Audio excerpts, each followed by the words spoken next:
What's up, everybody? Welcome back to Scarlet and Great. It is good to wake up with you. Here we go. 18 days until Buckeye football. I hope you are excited. I know you're excited. That's why you're here. We're talking Buckeye football. Free Buckeye content right here on this channel. Go ahead and sub to this channel. If you can help us out, please, we're growing this thing. You're going to get free Buckeye content. Boom, boom, boom, boom, boom. The better these shows do, the more shows we're going to do. And I'm going to start doing these little morning shows where I wake up with you, maybe Buckeyes and Brew, Bucks and Brew, something like that. I'm going to have my morning coffee and do a show, pump this content out to you guys. Hopefully it'll be out prior to 7 a.m. It is 6:36 right now. Let's see how good of a job I do. So let's get into some Buckeye football talk. Only 18 days away. Help us grow again. 6K subscribers by the Notre Dame game, and we will give away. I'm wanting to give away a jersey, and if the Scarlet or the gray alternates come out, that would be great to do by then. But we'll give a jersey away.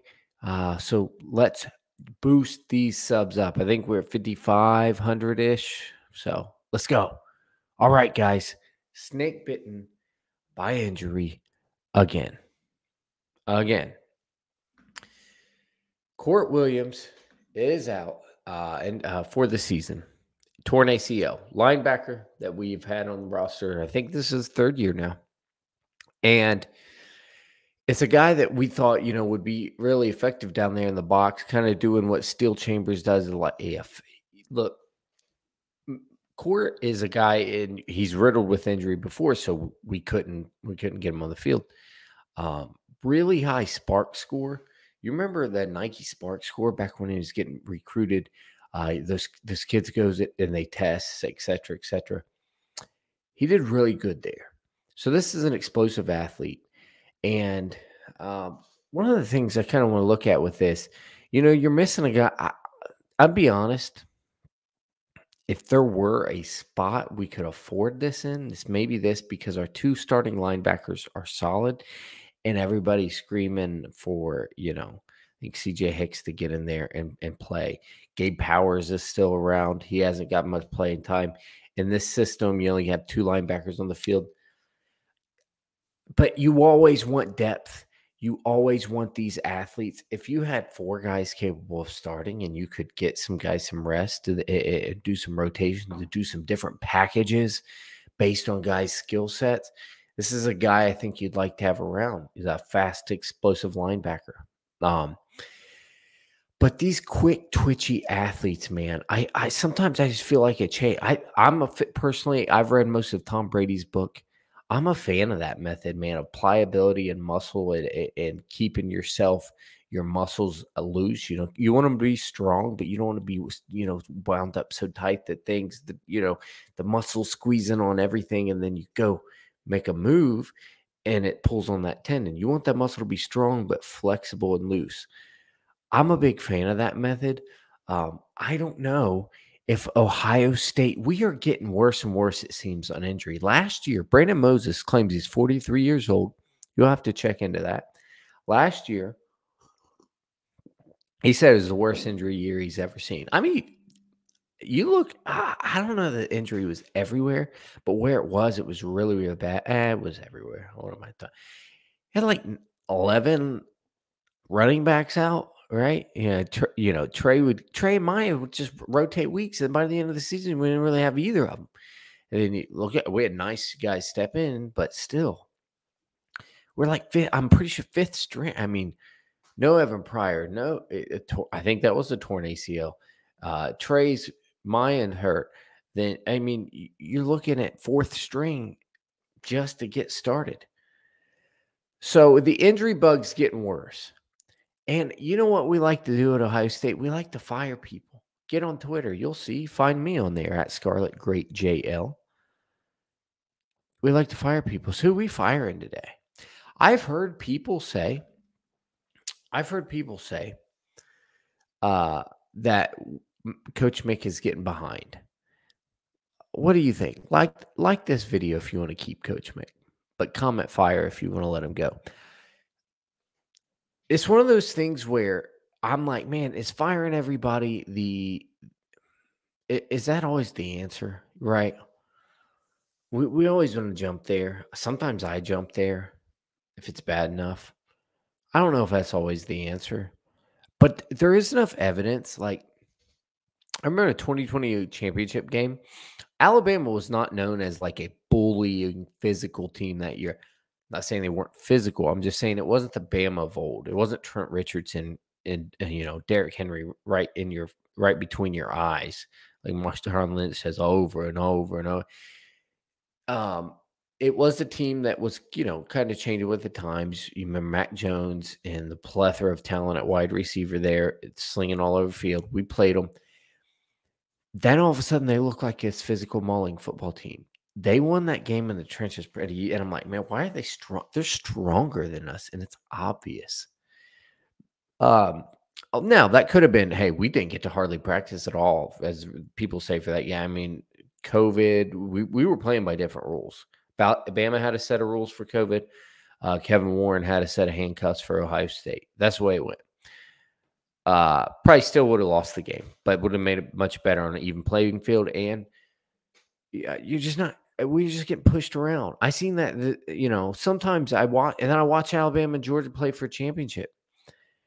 That game, I was like, man, these guys hit different. They move different. They're stronger. Why are our guys not as strong as we used to be a mauling football team?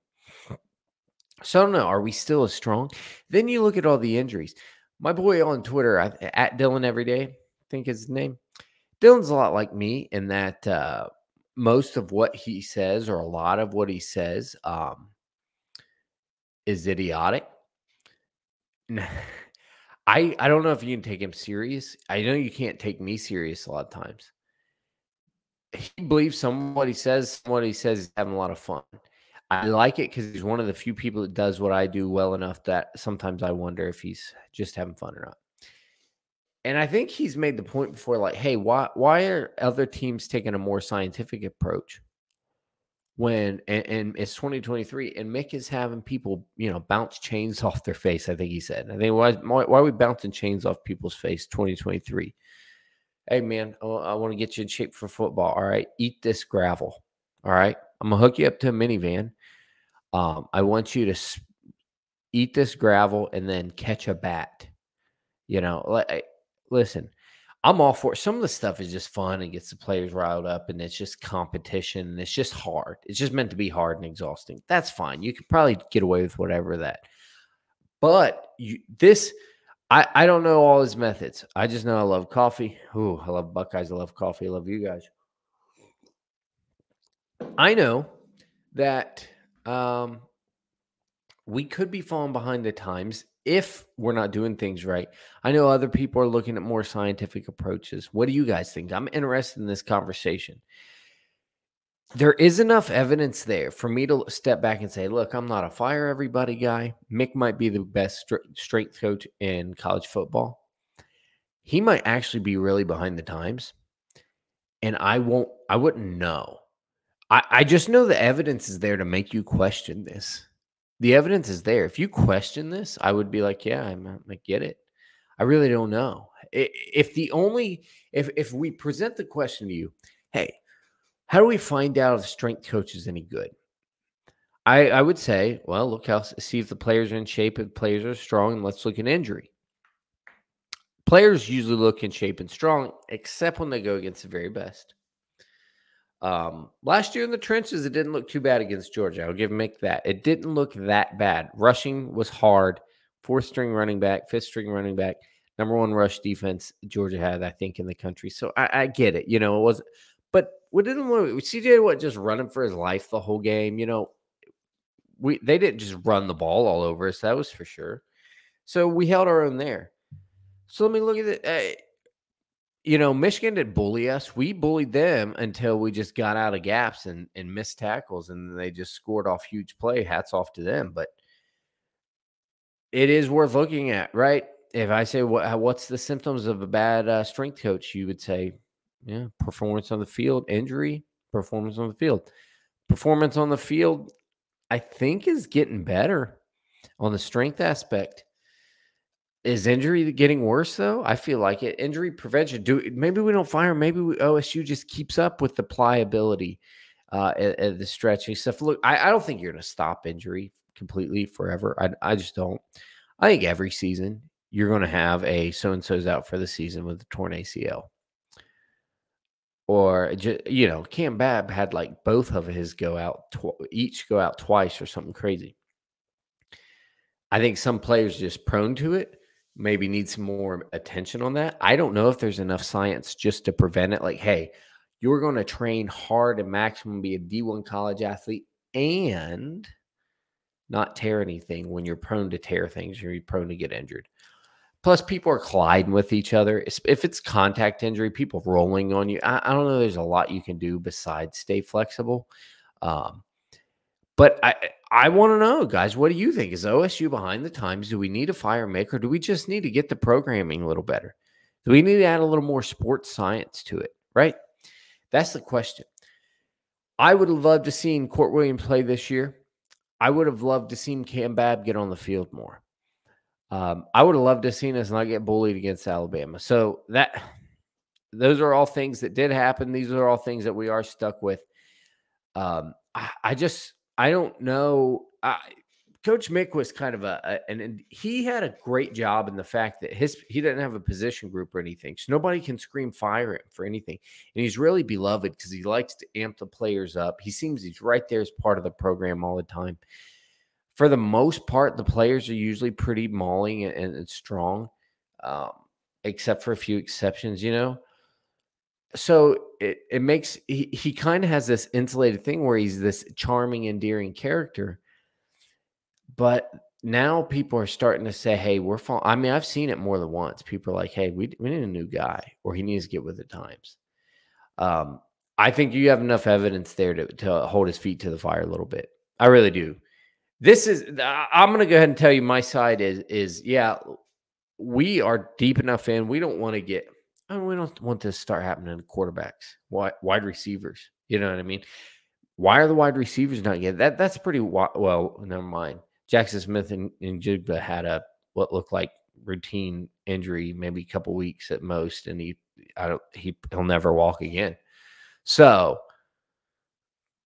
you don't want this to continue to happen to wide receivers. You don't want this to happen to quarterbacks. You don't want this, you don't want your stud defensive ends and pass rushers going down as well. So I think it's at a point now where we stop and address it. Stop and get on it right away. That's what I say. And we have to really evaluate if we're doing something right or wrong. We're trying to level up its program. Right now we're an elite program, meaning we're a top 3 or 4 or 5 program in the country. But we're trying to be top 1 and 2 program in the country. And this is something you got to look at. I think you have to take a serious look at it. I want to know your guys' thoughts. Please comment below. This has been Buckeyes and Brew in the morning. Let me know if there's a better name for that. I love coffee. Love drinking. I'm drinking some black coffee. Maybe one day we get a coffee sponsor for the show. What about that? That would be pretty cool. I'm drinking Green Mountain Nantucket blend right now. It's one of my favorites. Let me know what you guys are into. All right. Maybe we'll do some give. I need to get the Scarlet and Great mug back on there. I broke mine. It actually is a really nice mug. Teespring.com/Scarlet and Great. SNG swag, I believe. Scarlet Great swag. I'll have to look up the website again. But we got some stuff on there for you guys. I appreciate you tuning in. Thank you so much. Come back and see us next time. Remember, subscribe to the channel. We will keep pumping stuff out. I love you guys. Goodbye. God bless. And go Bucks.